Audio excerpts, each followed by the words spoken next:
سلام به همه متعلمین عزیز و خانواده های محترم. امروز درباره فرصت استثنایی برای تحصیل شما و یا فرزندان عزیزتان با استانداردهای تعلیمی بین المللی صحبت میکنیم. در شرایط دشوار فعلی این برنامه به عنوان یک نقطه نور و امید طراحی شده تا آینده روشن‌تر را رقم بزند و امکان دسترسی به آموزش‌های با کیفیت و معتبر را برای همه متعلمین فراهم می‌آورد، به خصوص برای آنهایی که در مناطق دورافتاده و با محدودیت‌های شدید تعلیمی زندگی می‌کنند. این برنامه با ارزش‌های آموزشی مدرن و ارائه شهادتنامه‌های معتبر بین‌المللی، فرصت‌هایی برای پیشرفت تحصیلی و ورود به بازار کار جهانی فراهم می‌آورد. دانش آموزان می‌توانند انتخاب کنند که آیا درس‌های خود را در مکتب ادامه دهند یا در خانه. دانش آموزی که در خانه مطالعات خود را ادامه می دهد از ویدیوهای آموزشی بهره می برد. او هر هفته طبق برنامه‌ای که برایش تعیین شده درس‌ها را پیش می برد، شبیه این که در صنف درسی حضور دارد.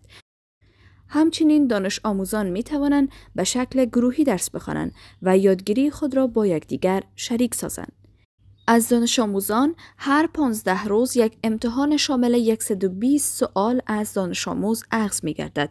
این امتحان بدون ناظر توسط دانش آموز به صورت خود آزمون اجرا می گردد. والدین می توانند به فرزندان خود کمک کنند که بر استرس امتحان فائق آید. برای صرفه‌جویی در قرطاسیه، دانش آموزان می توانند یک کتابچه سوالات را بین خود شریک سازند و به صورت تیمی در کنار هم بیاموزند. دانش آموزان می توانند از روی کتابچه سوالات به صورت کاغذی امتحان بدهند و یا به صورت آنلاین و توسط تجهیزات دیجیتالی. اگر دانش آموزان به صورت گروهی درس می خوانند، یکی از دانش آموزان می توانند پاسخنامه‌های دانش آموزان دیگر را با موبایل خود عکس گرفته و آن را در سیستم امتحانات آپلود کند. این همکاری می تواند توسط یک معلم و یا والدین یکی از دانش آموزان صورت بگیرد. تصویر پاسخنامه باید در نور طبیعی روز گرفته شود.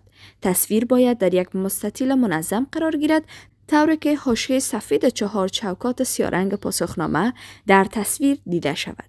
ما معتقدیم که هر انسانی حق دارد تا به بهترین شکل ممکن تحصیل کند و به پتانسیل‌های کامل خود دست یابد.